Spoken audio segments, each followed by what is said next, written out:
Welcome councillors, members of the public and staff. I declare the meeting open at 6:35 p.m.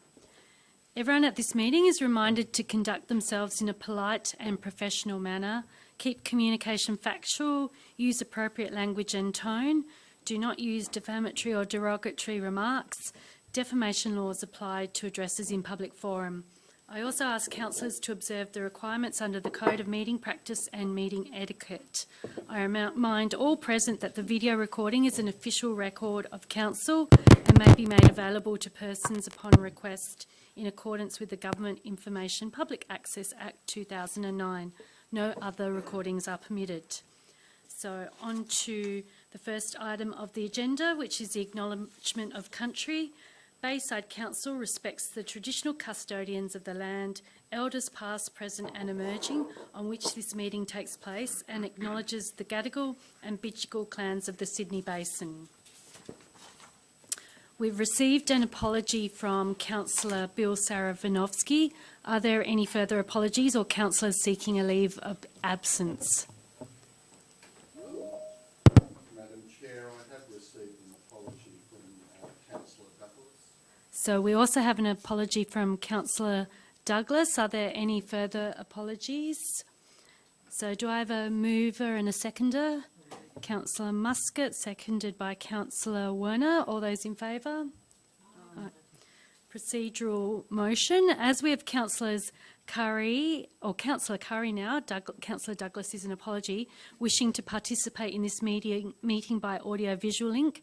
May I have a motion? Would someone like to move and second that councillors' requests to attend by AV link be granted? Moved by Councillor Muscat, seconded by Councillor Werner. All those in favour? Aye. Councillors, are there any disclosures of interest you wish to make? So no disclosures of interest.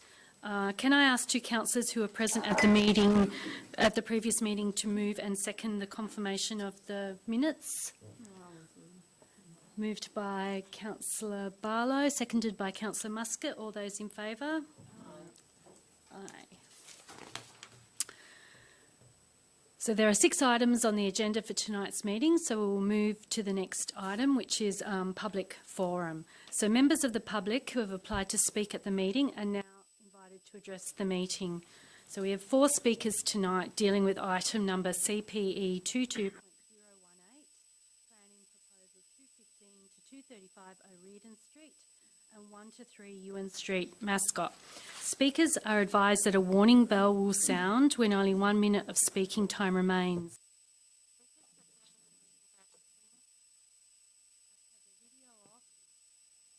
A microphone muted until I invite you to speak. Once the item has concluded, you can then watch the remainder of the meeting on Bayside Council's YouTube page. If you registered a written submission, these have been provided to the councillors prior to the meeting. Speakers are reminded to keep communication factual, polite and professional, and to use appropriate language and tone. Do not use any defamatory or derogatory remarks. Defamation laws apply to address.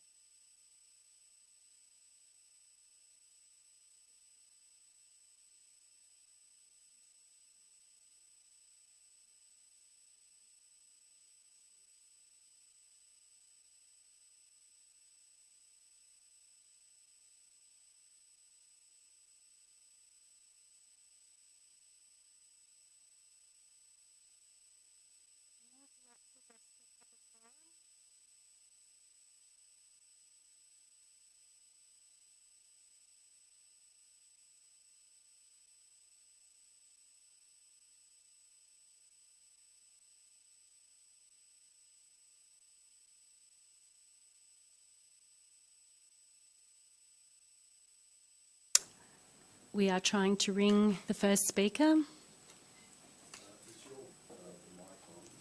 Yes, the mic is on.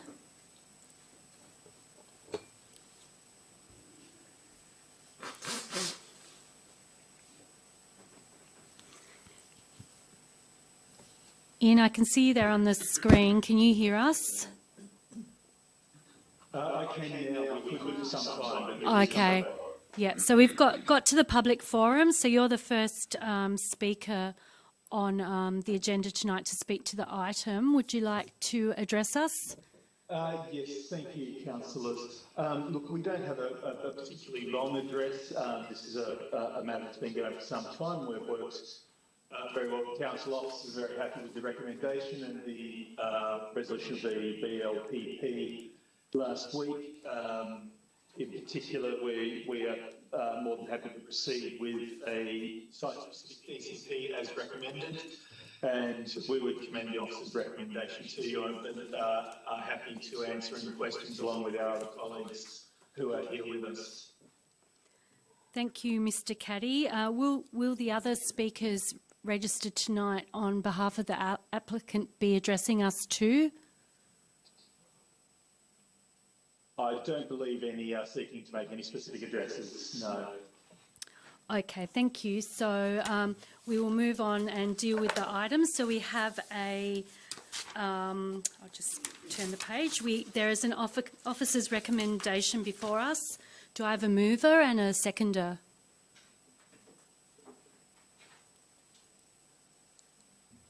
Is the mover allowed to, like, does the mover have to agree with the recommendation?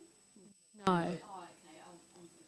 Okay, moved by Councillor Werner, seconded by Councillor Muscat. Is there any discussion? So you're moving to... Yes, I'm happy to move this, but I do have a few questions and I do have some concerns. I believe this is the this is about the change to the, is it the LEP, and to increase the floor space ratio. Maybe if we could just have a quick summary first. But yeah, I did have some concerns about it. Thank you, Councillor Werner. We'll ask the Director to answer those questions. Yeah, through you, Madam Chair. The proposal is to amend the LEP and specifically to amend the floor space ratio provisions. There's no change to the height of the building or the zoning per se in terms of what's allowed on the site. It's just to change the floor space ratio. The finer detail will be dealt with through a site-specific development control plan, and that will look at the other more fine-grained controls like setbacks and that sort of thing. So that's it in very simple terms. It's to increase the floor space ratio on the site. It's currently 3 to 1, and the proposal is 5.2 to 1. Thank you, Director. Can I ask what is the floor space at 3 to 1? Because I noticed the report said that the floor space at 5.2 to 1 would increase to 39,670 square metres. What is the 3 to 1 floor space?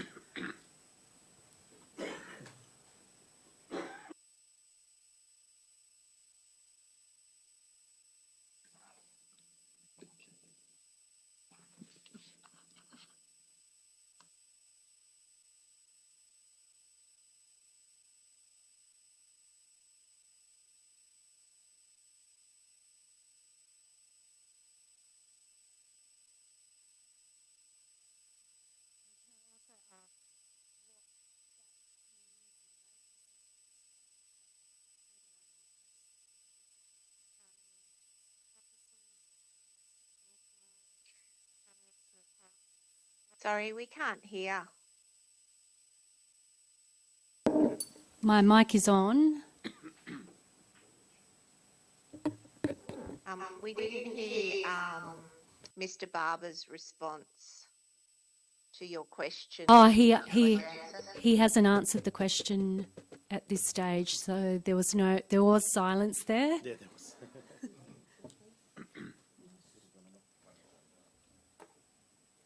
I can answer the second part of the question.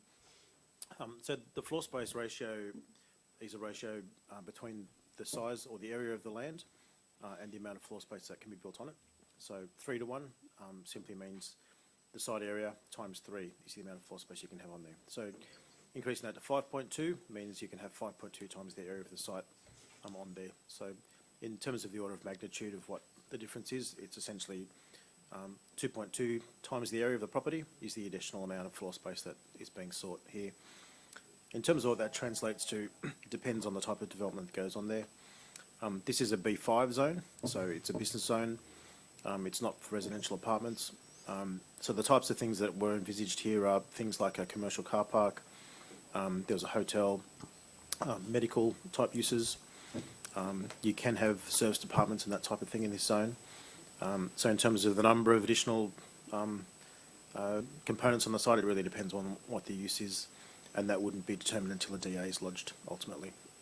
So we don't really know how many additional people might be coming into that space, but it seems to be a increase of about 60% on the floor space. Percentage-wise? So in terms of use, they're proposing 112 hotel rooms, 77 service apartments, a hotel banquet hall, restaurant office space in the order of 15,000 square metres per day, and medical centre about half that size with some consulting rooms and treatment rooms. Thank you. This is development. The zone is B5. This is Yeah. development. Because I'm aware there was an economic impact provided in here about the, in relation to the change of the FSR, but I would just like to know whether at 3.1, the original FSR, what the difference between the economic impact is at the two different proposed FSRs. And I also did notice that there were some surrounding sites used as a comparison, but none of the FSRs on those surrounding sites were as high. And why is this increase so much greater than surrounding sites for this particular site? So in terms of the floor space that's allowed at 3 to 1, it's 22,887 square metres, which is 3 times the site area, which is 7,629. In terms of how the floor space would be accommodated, the range of uses that are contemplated on this site are ones that can absorb a lot of floor space. Some types of uses, like apartments, or in this case service apartments, you do require bigger setbacks to get balconies to work and things like that. When you're looking at things like hotels and car parks and medical facilities, they can be built. The building can be built further out, I guess. So, in this case, the height limit's not proposed to change, but essentially the building envelope will expand to fill more of the volume that's available over the land, and that's how the floor space is accommodated on here. So it's really a product of the type of uses being contemplated, being able to fit within the envelope that's already set over the site. Thank you. Councillor Woney, you have a question? Yeah. So I guess if the height of the building isn't changed, then I guess what you're saying is that the building becomes more dense. So there's less open space on the land. And for example, I'm just imagining this, but I'm just trying to figure out how you can have extra floor space but not extra height. Would that mean with, for example, apartments, there have to be courtyards and things like that? But what this would do, it would make the building denser or sort of have more mass on the land. Is that correct? Through your chair, yeah, that's essentially correct. So if you can imagine a building envelope, which is the land that's projected up to a certain height, with less floor space, you'd expect there to be less building volume. So, maybe bigger setbacks, or, more of a slender building, for example. So, essentially increasing the floor space but not increasing the height means the building will bulk out into that 3D envelope that sits on top of the land. Okay, so for the residents, I guess the effect of it would be that it would have more of a massive, sort of more of a mass rather than being sort of set back. And as you said, so the effect of it would be that I've forgotten the term for it, but it would have a bigger impact on the streetscape then. Okay. Yeah, the volume of the building would be bigger. This is not, the strip along O'Regan Street is generally business-oriented uses, so, but yeah, from the street it would be a bulkier looking building. But this does this still increase the volume of people coming into this space?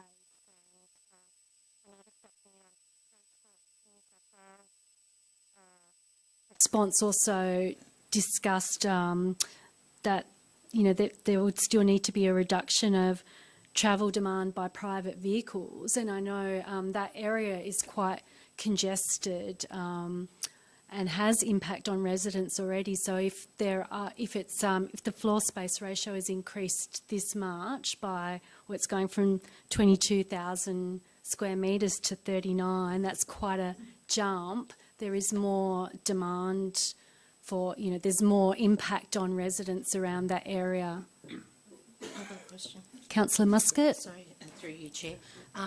In regards to the parking, does that mean they've listed in there 3 levels, I think, in the plan?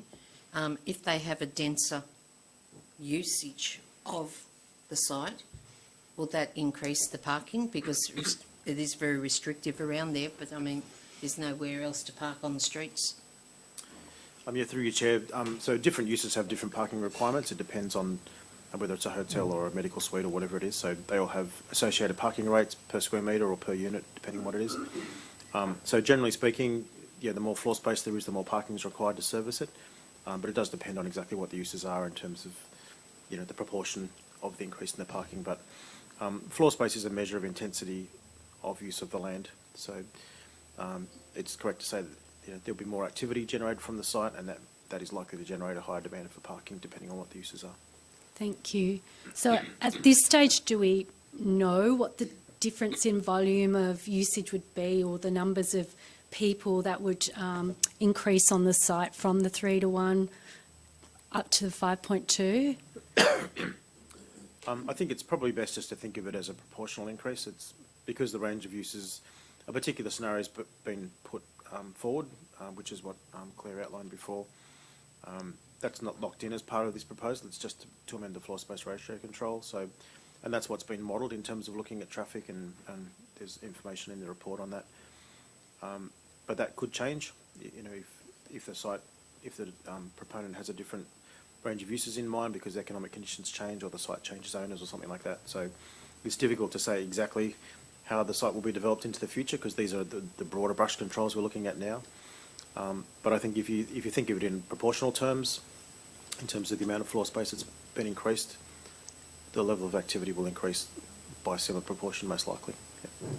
Another question. Councillor Muscat? My other question is, has there been a study on the impact of the low-rise residential behind the site? The biggest impact on that is likely to have been from increased height, like in terms of shadowing and things like that. We would normally look at things like privacy at the development application stage, because that's when we can see where windows are going to be and things like that. So that's been given some consideration, but yeah, this is sort of, we're at broad brush level looking at floor space ratio control, so, and the height's not changing, so yeah, that's the detailed impact of that will be looked at further along the process. Thank you. Councillor Warner? One more question. So I think you said that a new DCP would be created for this site. Do we know what that would look like? Like what would the DCP... because, if we're going to allow this extra floor space ratio, we kind of would also want to know what DCP would go with it. Through your chair, there's not a draft of that being prepared at this stage, so we don't know exactly what the details of that would be. Okay, so basically, if we did go ahead with this, we don't know what the result would be. Like, it's a bit of a lack of control there at the moment. Okay. Thank you, Councillor Werner. Just Councillor a Barlow? couple of questions. The planning panel recommended 4.5. The applicants come back with 5.2 with a DCP. And obviously the planning panel decided if they have a DCP, who pays for that? Through your chair, yeah, so that was the first time it went to the local planning panel. They did recommend that the floor space ratio be reduced. The proponent then did some further urban design study, which they provided to council, and that's where the 5.2 came in. It has been back to the planning panel since exhibition, and they support the idea of having a DCP to go along with the So- 5.2, so they're okay with that. The proponent would prepare the DCP, The proponent pays? but that as long goes as- through a process where council needs to adopt it. Okay. So the planning panel's happy, but have they seen a design at all, or? It might even be There in- is, not a detailed DA standard design, but there's more.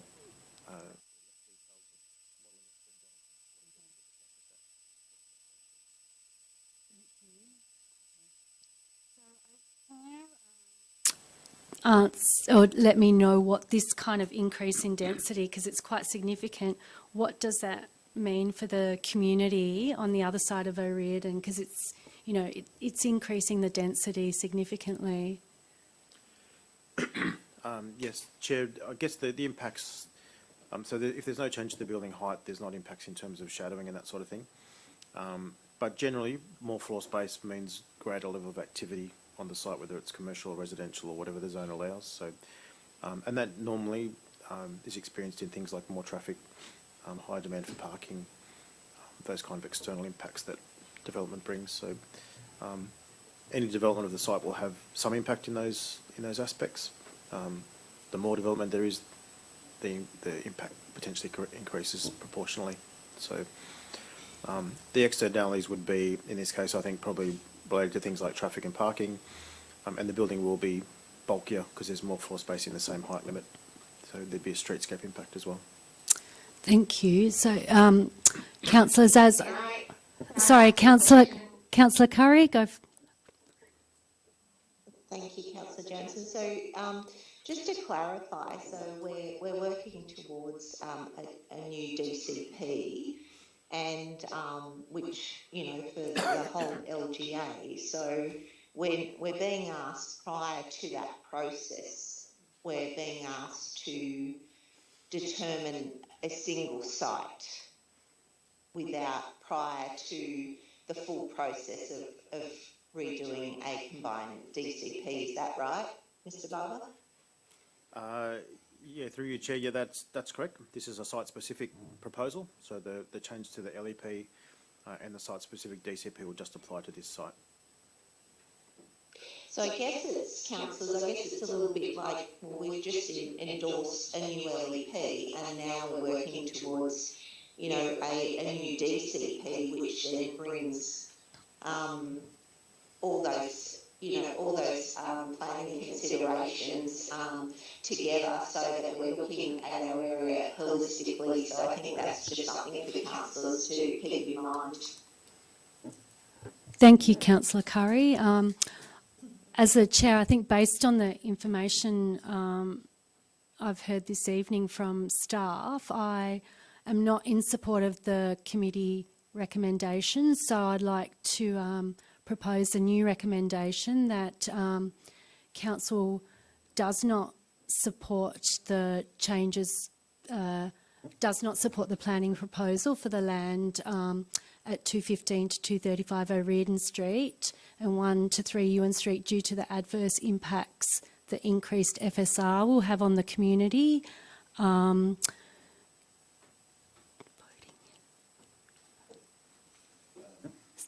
Chair, that's a matter for the original mover and seconder, whether they will, Oh, okay. or it'll have to be Yeah. Yeah. Do you? Yeah, I agree with that. So if I can then put that forward, please. Yeah. So this now becomes the motion. So do I have a mover and seconder? Yep. Second. Yep. So we'll be voting on this alternate motion now. So all those in favour? Councillor Jansen, do you mind reading out the motion, please? The motion is that council does not support the planning proposal for land at 215 to 235 O'Riordan Street and 1 to 3 Ewan Street due to the adverse impacts the increased FSR will have on the community. Yeah. So is that okay, Councillor Curry? Thank you, Councillor Jensen. Yeah. So I'll call a division on this. Sorry, I need to put my reading glasses on. So Councillor Werner. So 4. Councillor Muscat. Councillor Barlow. Councillor Curry.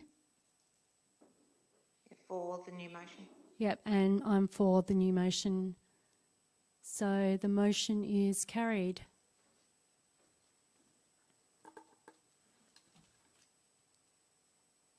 So we'll move on to the next item, which is, sorry, I'm dropping things here.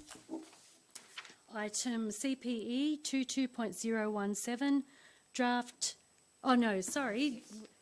16 draft amendment to the Rockdale Section 94A contributions plan and pooling of contributions under the ministerial direction of May 2020. So can I have just a summary of this report, please? Yep, sure, Chair. The councillors would be aware of the Barton Park renovation or I'm not sure what we're using for that, the Barton Park project to rejuvenate that recreation facility. There is a report coming up to you shortly in terms of progressing that project, but what we have found is that the cost of it has escalated, as construction costs have for most projects in the current economic climate. And so there is a need to find a funding source to allow the project to proceed. So this report is seeking that we amend the developer contributions plan for Rockdale, the existing plan, to insert the Barton Park project into that plan as a project that the plan could fund, so that plan, the funds that are already accumulated, can be accessed to help fund the Barton Park project. The second component of it is there's a ministerial direction in place at the moment that allows council to pool funds across contributions plans. That just allows projects to proceed even if there's only if there's multiple projects that have small amounts of money collected towards them. The money can be pooled to allow one of the projects to proceed, and then the money is repaid down the track to allow other projects to proceed.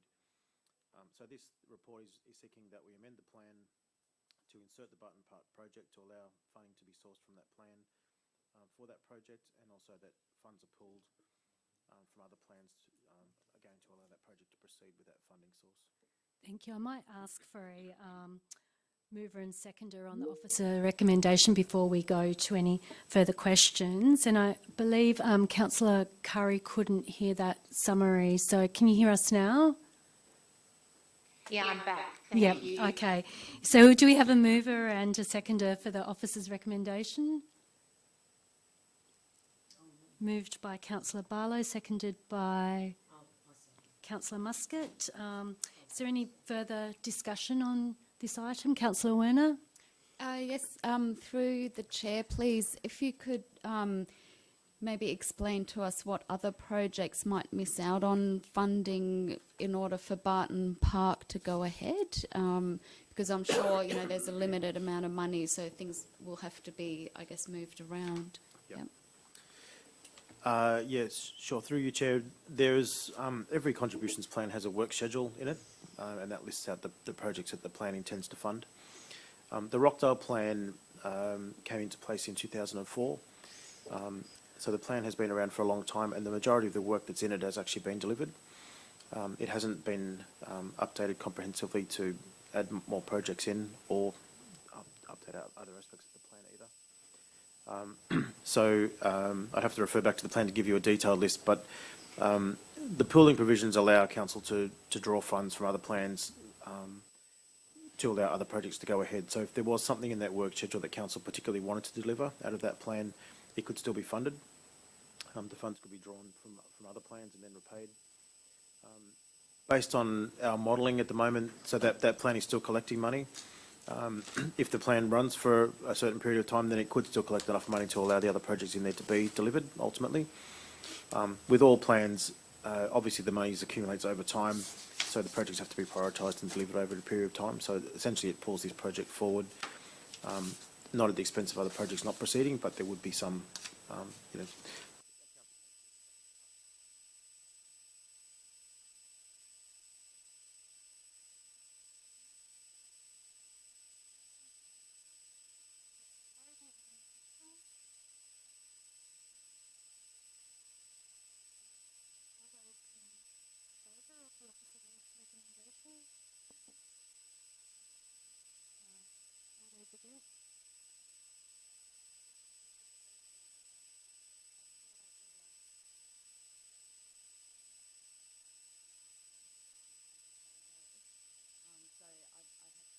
Against until I had a bit more information. Sorry, Fausta, I think we needed to call a division on this one too. So I'll go through around the room again. So all those in favour of the officer recommendation, Greta, Councillor Werner? Against. Councillor Muscat? Councillor Barlow? Councillor Curry? For. And I'm a 4, so the recommendation is carried. So item CPE 22.017, draft planning agreement, 13B Church Avenue and 6 to 8 John Street. Mascot, do I have a mover and a seconder for the report? For the recommendation? Councillor Curry moved. Councillor Barlow seconded.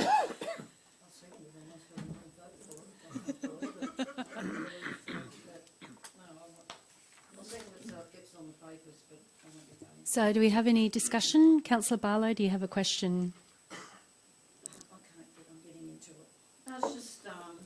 It's just the fact of the size of, it's just a giant boarding house. It'll be the biggest boarding house around as far as I can see.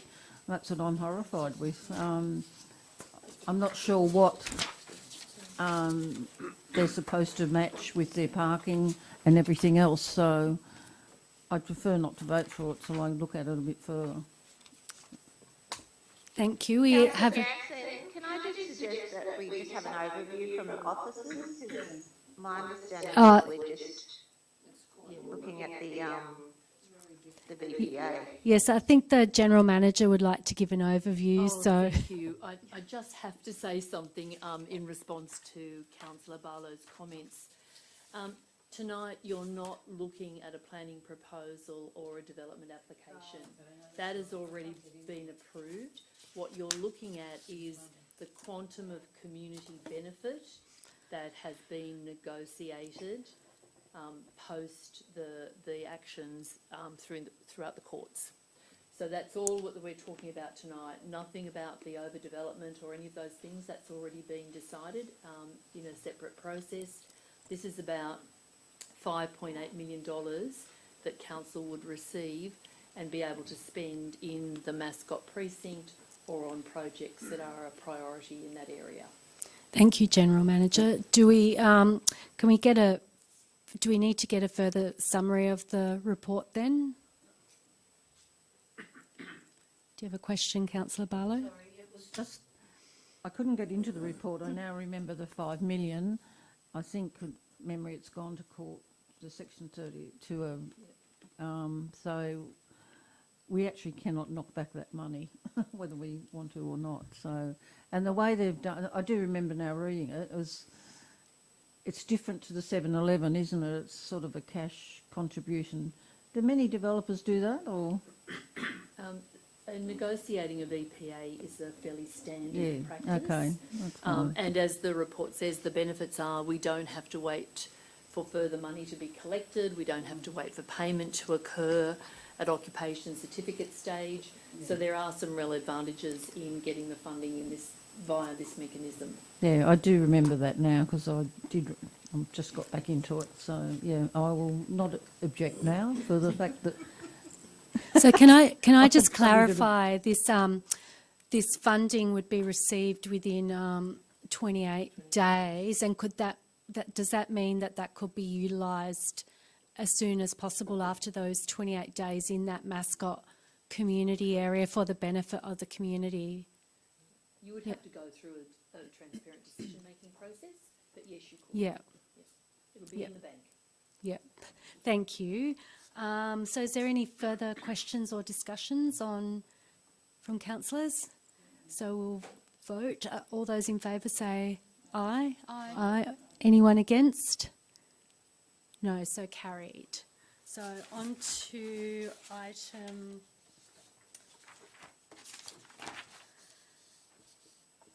CPE 22.019, New South Wales Department of Planning and Environment's policy proposal for developments near high-pressure dangerous goods pipelines. So do I have a mover and a seconder?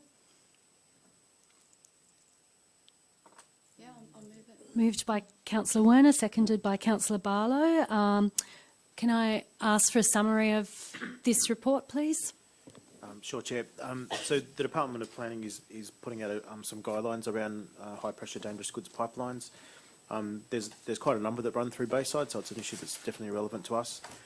So they're seeking submissions on it. We've made a draft submission and it's here before you tonight to consider if you wanted to add or change that submission at all. We're generally supportive of it. There's a couple of things that we'd like clarified in terms of some of the distances from the pipelines where people need to be notified or certain things need to be taken into account. Some of that's not entirely consistent through the document. There's some ministerial directions that we also don't know the detail of, and we'd like to be involved in those being formulated as well, because it does impact Bayside. They're probably the major issues. Generally speaking, we support the guidelines.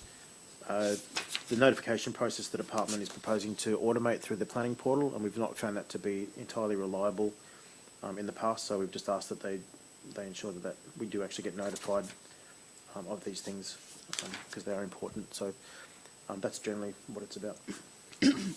Thank you for that explanation and for putting together the submission. I just had one question. Do residents get an opportunity to provide feedback on these pipeline submissions?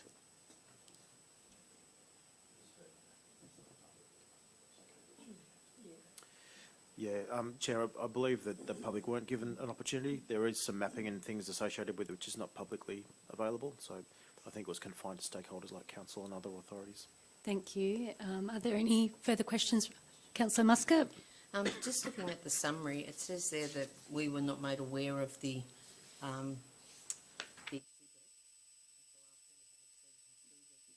that mean then that the Department of Planning and Environment are also going to be non-transparent in letting us know where everything is?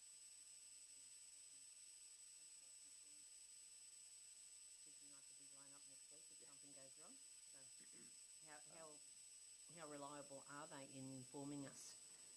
Yeah, through you, Chair. Yeah, look, we're all of the locations of the pipelines and that sort of thing are definitely known. We've got them mapped in our system as well. It's just a matter of when the department sends these things out, they're not consistent in terms of where they go. So sometimes they are addressed to the Mayor or the General Manager or to a particular staff member or to Council's general email box, and sometimes they're missed or they don't arrive at all. So I think that was the case here, that it was just not directed to the right place.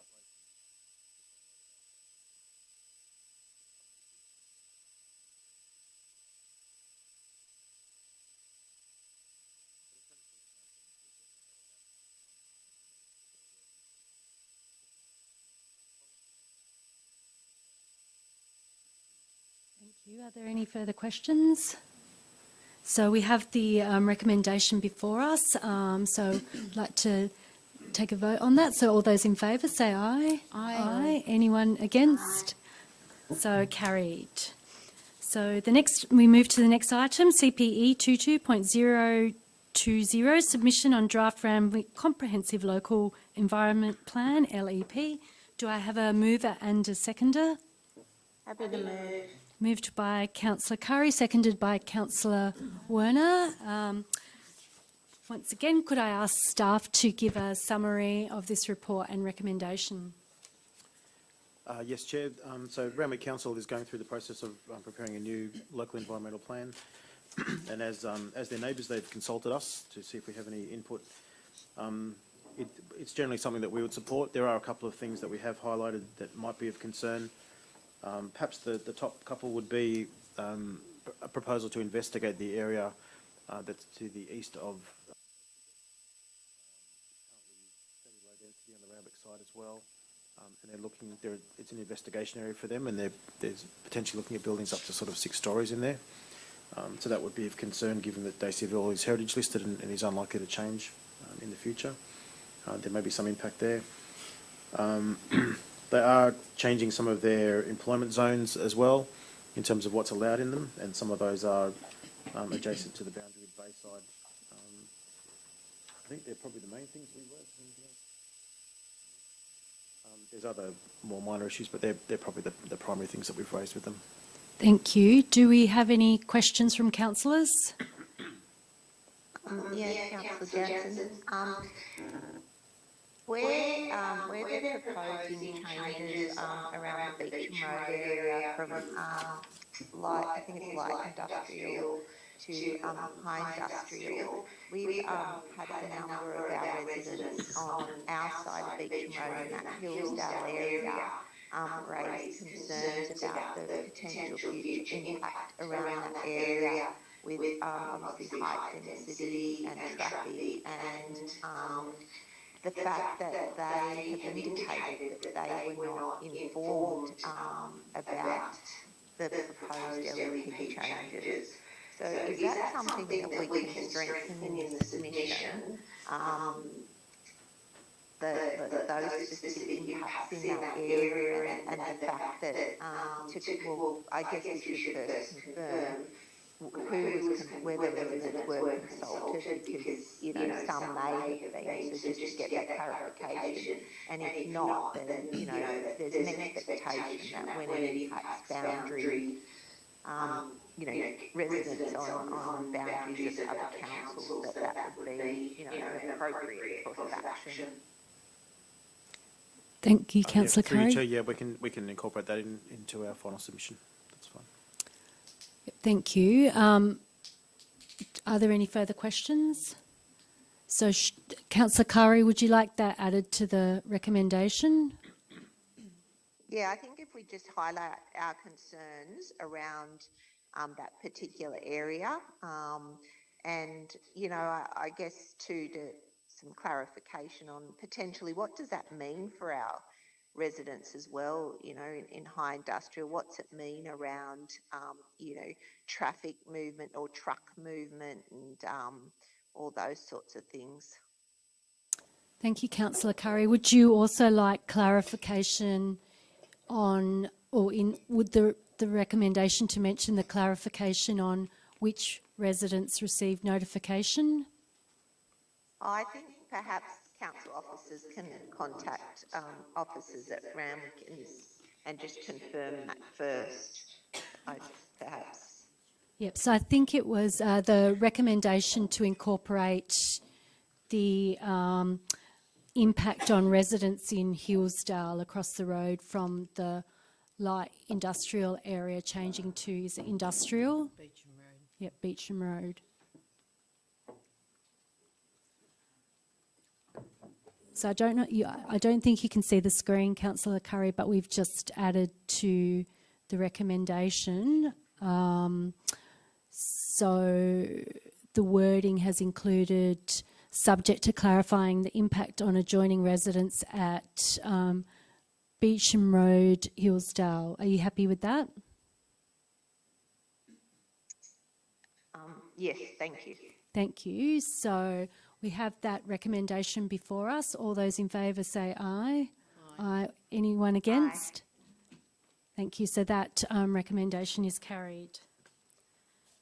So now we move on to CPE 22.021, results of community engagement for the 2 parks at Downey Street and Mimosa Street, Bexley, and Victory Reserve, Kogarah. So do I have a, moved by Councillor Barlow, seconded by Councillor Muscat. Can we have a quick update on this report, please? Sure, Chair. So this report relates to some community engagement that we've done in relation to those 2 parks in Mimosa and Downey, and also in Victory Reserve in Kogarah. So this is part of a process where we're preparing a pipeline of projects that we can deliver into the future. So this one's at the early stage where we've done some concept plans and we've been out to the community to consult with them on those. So the report gives you the results of how many people participated and what their suggestions were. and we are proposing for both parks to make some refinements as it moves on to detailed design, to incorporate certain things that residents have told us that they would like. There was some feedback and requests for things that we don't support in those parks. We don't think they're appropriate. For example, some residents thought that one of them should be turned into a car park, but that's not the purpose that it was acquired for. So that's essentially what this is about. We're looking for council's endorsement, and then this will move on to the detailed design phase and then be ready to be delivered in the future when there's funding available. Thank you, Director. Do we have any discussion or questions from councillors? So thank you for the summary as well and the engagement tools and methodology. I found that very useful, so thanks staff for that. Any further comments? Councillor Werner? Yeah, thank you. I'm just looking at the plan. If we could just have a quick outline of the kinds of things that are involved. It looks like there's a community garden and things which sounds quite nice. So if we could just have an overview. Victory Reserve in particular? Yeah. Hold on.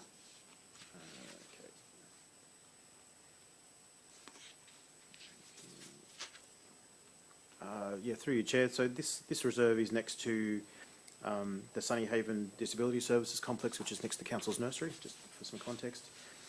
The park currently is basically just lawn. There's not a lot in there, and it's a great opportunity. So the proposal is to have a space for a community garden at the southern end, and we're not proposing to build that straight up. Community gardens are generally put into place when there's a demand for them, and there's a group that's prepared to look after them and run them. It's not a service that council generally provides, but the space is certainly allocated there because there seems to be some demand in that area for that type of activity. There's a playground sort of roughly in the middle there, which is a local scale playground with all the contemporary sort of equipment that we put in our parks. There's a large lawn area then to the north, and there's a yellow shape on the plan there, which is a future location for some outdoor fitness equipment or a basketball court, half basketball court. So they're the main components. There's a path that circulates around that can be used for walking or kids to ride bikes and that sort of thing. There'd be landscaping and the usual things that we do when we upgrade a park. So they're the core elements. Thank you. Yeah, so thanks to staff for this design, and I think the community garden is a lovely idea. So yeah, thank you. Thank you, Councillor Werner. Councillor Barlow? The Victor Reserve with the community gardens is actually, well, you can see it's near the Bayside Nursery, and the suggestion of the community gardens came from the disability group opposite. They actually thought the boys would, or the community there would like it. So, and that was where the last house was that they took down. So it's been discussed there. Well, it's St George Disability Group as well. Thank you, Councillor Barlow. It's always great to see some community engagement happening around potential users for parks. I think it's a great thing that council can provide for the community. So any further comments or questions? Well, we have the recommendation before us. All those in favour say aye. Aye. All those against? So I declare the recommendation carried. So there being no further items, I declare the meeting closed at 7:24 p.m.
Welcome councillors, members of the public and staff. I declare the meeting open at 7:32 p.m. Everyone at the meeting is reminded to conduct themselves in a polite and professional manner, to keep communication factual, use appropriate language and tone, don't use defamatory or derogatory remarks, defamation laws apply to addresses in public forum. I also ask councillors to observe the requirements under the Code of Meeting Practice and Meeting Etiquette. I remind all present that the video recording is an official record of the council and may be made available to persons upon request in accordance with the GIPA Act 2009. No other recordings is permitted. I'd like to begin by acknowledging country. Bayside Council respects the traditional custodians of the land, their elders past, present and emerging on which this meeting takes place, and acknowledges the Gadigal and Bidjigal clans of the Sydney Basin. Are there any apologies or councillors seeking a leave of absence? Mr Chair, Councillor Douglas is an apology. Sorry, I can't hear that. Councillor Douglas is an apology. Apologies from Councillor Douglas. Do I have a mover and a seconder? Moved Councillor Jansen, seconded Councillor Barlow. Those in favour, all those against. Further procedural motion, Councillor Curry and myself wish to participate in the meeting by audio visual link. Can I have a motion to the councillors be granted? Yeah. Moved Councillor Jansen, seconded Councillor Barlow. All those in favour, all those against. Declare that carried. Disclosure of interest. Does any councillor wish to make any disclosure of interest in relation to the agenda? No disclosures, all good. Can I have two councillors to move the minutes of the previous meeting? Move that way. Councillor Sims, seconded Councillor Fardell. All those in favour, all those against. Declare that carried. I think we need to move items by exception. Public forum. Chair. Mr Chair, Councillor Fardell was not here for that move. She can't move the minutes. Second the minutes. So I'll second them. Would you like to second them, Councillor Farland? Yep. Right, we just amend the minutes to reflect that, please. No public forums, we move on to reports.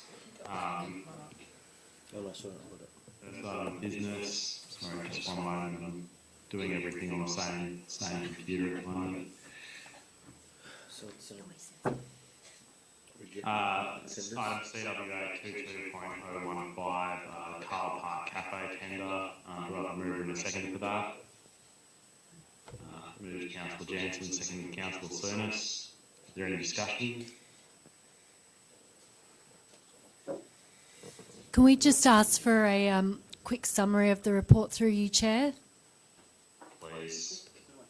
So, through the Chair, the report in front of the City Works and Assets Committee addresses a leasing tender that Council recently conducted for a cafe premises. The cafe premises is within Carl Park and newly built as part of an amenities building that Council constructed and completed in 2021.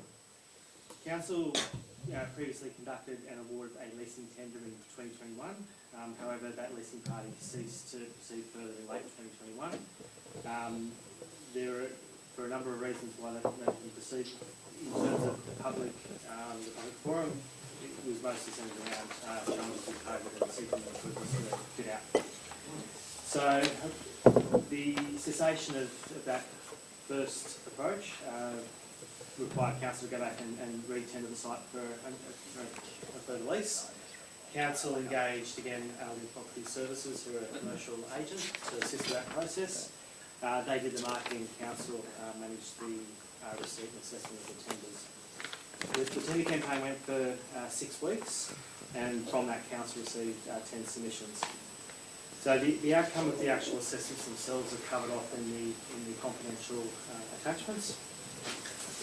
In terms of what decisions Council can make, that's only controlled by the regulations, so there's only set things that Council can do.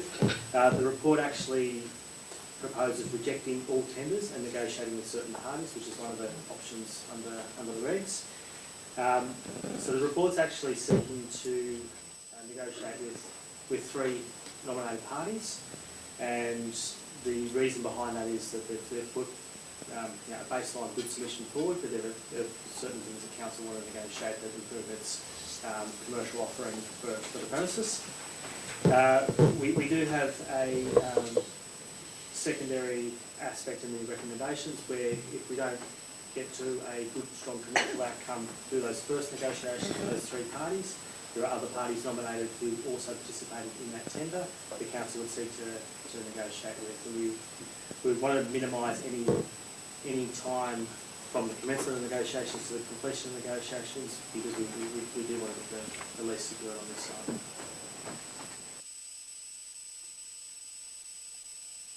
Would that clarify it? Can we ask some questions, Mr. Chair? Question? Yeah, Just some additional questions, Mr. Chair. So the previous applicant, for want of a better word, the previous tenderer, they pulled out because of COVID, or because they had issues with not being able to achieve a DA resolution that they needed? Because I've heard that the footprint was somewhat not big enough to be practical. Now, maybe that's hearsay, or maybe that's an issue that's come about after they've agreed. But was there an agreement signed? There's obviously cost involved to council. Was there agreement signed and they abandoned that agreement? Did we pursue them in any way, or did we just let that go? Okay, so That's the first tender, and I've got another question after that. So through there's probably limitations as to what we can discuss in public forum. But to cover off on some of the points raised, yes, there was an agreement struck. Yes, there was a mutual severing of that agreement. Without being able to go into the full reasons why in public session, COVID and the timing of that agreement being struck was an impact. There were challenges in terms of lodging development applications, and that development application seeking to amend the location of the bin room within the facility and deal with fit out. So there are some of the reasons. Any sort of deep dive of specific other reasons that would probably need the best campus to In a different way. So, because my concern is, I see that we have some other assets out there. We're not the best of landlords. We have other assets that aren't leased, that we're still waiting on DAs and certain things. And I can pinpoint Omeros and I can pinpoint Seaside, which have dragged on for some time. And the community expectation is that surely there should be a tenant in there by now, because we're talking COVID's been and gone, so to speak, for at least 6-7 months. What's council's expectation, or what's the officer's expectation in terms of putting a DA out after they've done a tender and get the ball rolling in terms of starting to pay rent? So through you, the Chair, in short, our expectation is to minimise that time frame, absolutely. There are certain things that are in play that are seeking to do that. So council has picked up the former development application that the former tenant had lodged, and have, as of last night, that was submitted to the local baseline planning committee. The key aspect the council has taken up is the relocation of the bin room and creation of additional storage as part of that bin room construction. Why it's done that? For two things: to de-risk, and also to involves works to council's structure. So best custodian of those works at council. In terms of time frame and rents, one of the key differences that we employed with this tender, different to the last tender, in the lease documents in the documents, so the lease documents in the tender itself. In the tender document, yeah. Tender documents, that's what I was talking to councillor. We made sure that any rent-free that prospective tenants wanted to offer, that rent-free commences from the date of signing the agreement for lease. Different to the prior approach, which allowed them to apply rent-free from development application or development consent. What we wanted to do as part of this tender approach is to make sure that the clock was ticking on that rent-free to provide incentive for a prospective tenant to get their DA done in a timely manner. Okay. All right, thanks. Thank you, Mr. Chair. Any further questions?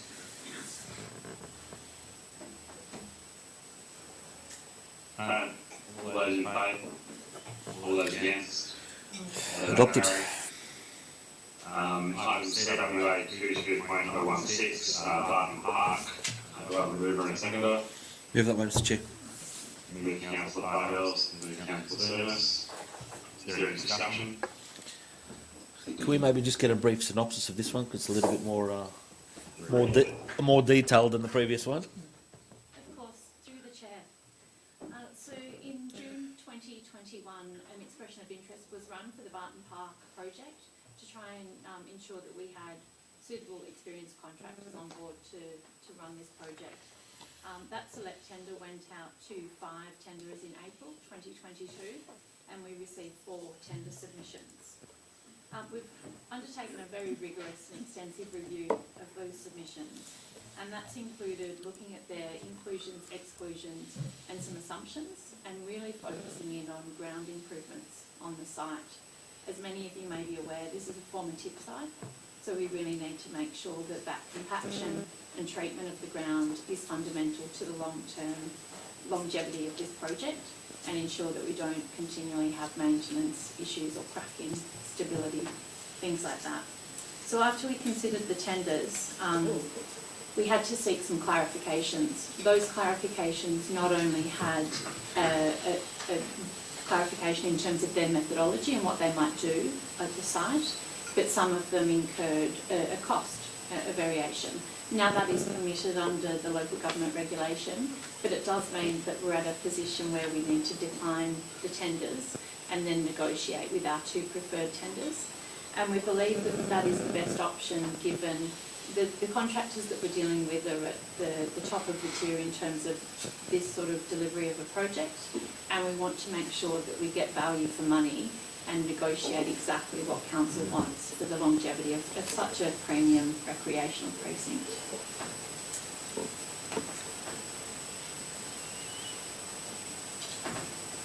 Have we included in any way, shape or form a fixed price clause in this particular tender arrangement? Because depending on how long it stretches out, there's so many uncertainties currently in the market. Yes. Maybe they're not happy with that, but...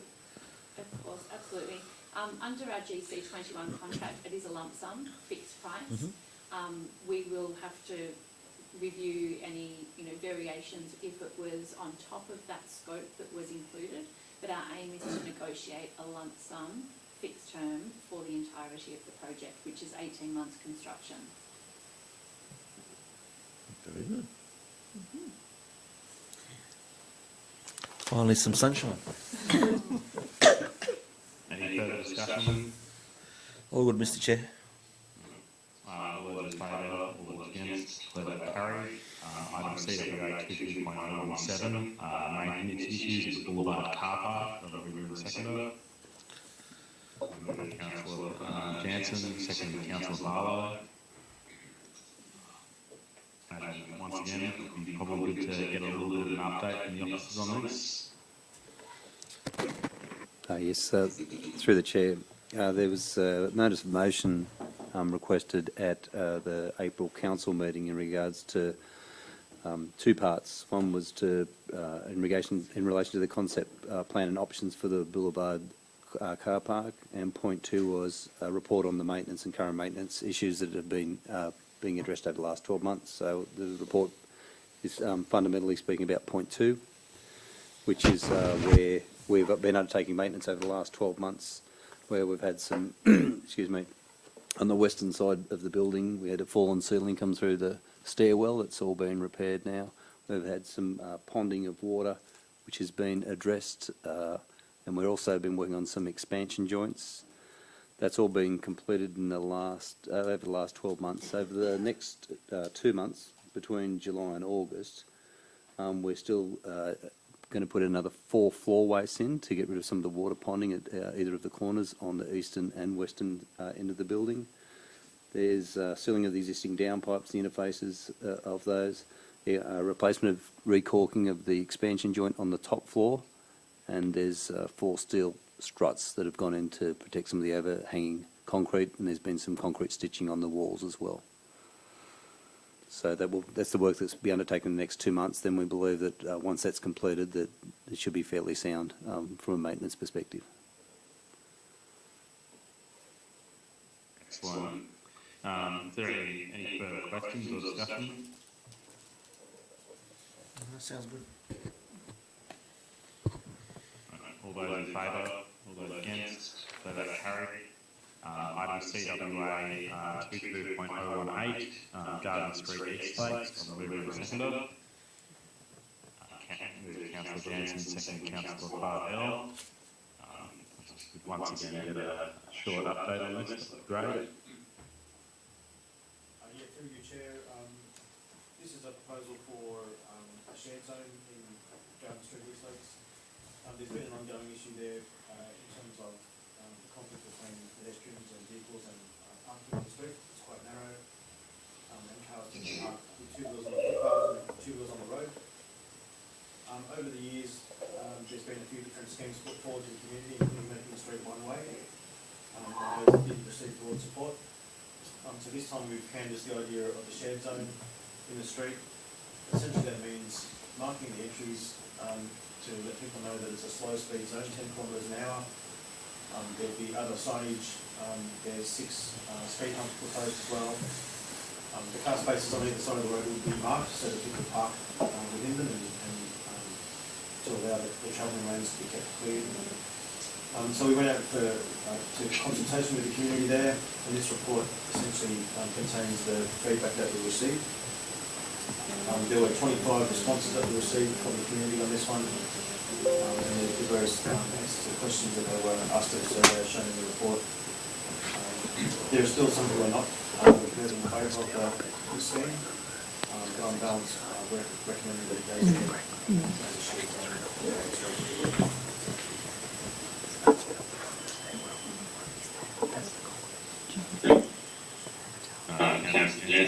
Just a question, do we have any other shared zones in the LGA? Not with cars. Yep, I think this is a good solution, particularly for pedestrians as well, who are able to utilise this space with no loss of parking.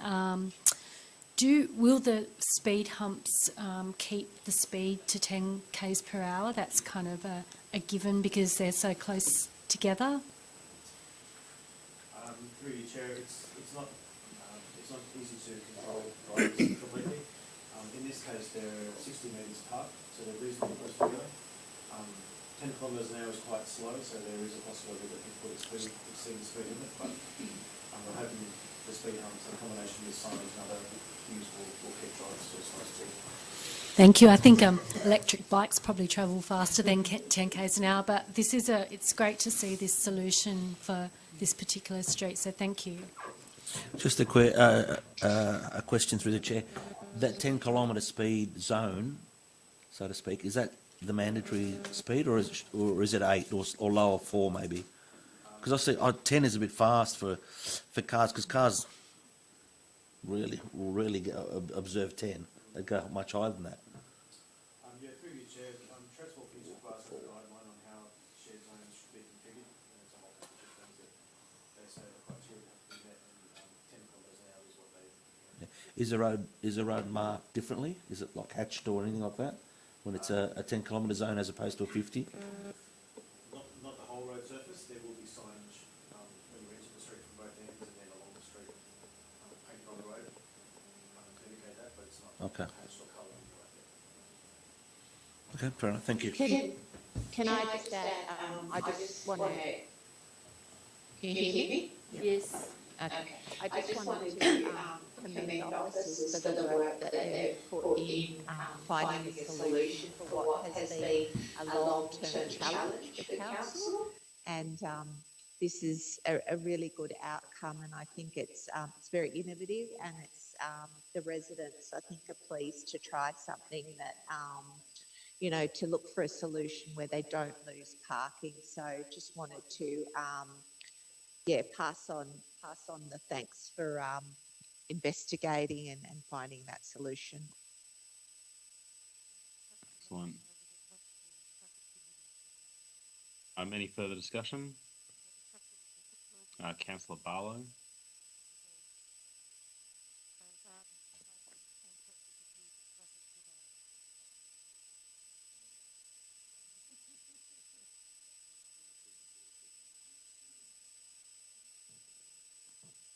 Can't actually hear anything Councillor Barlow was saying.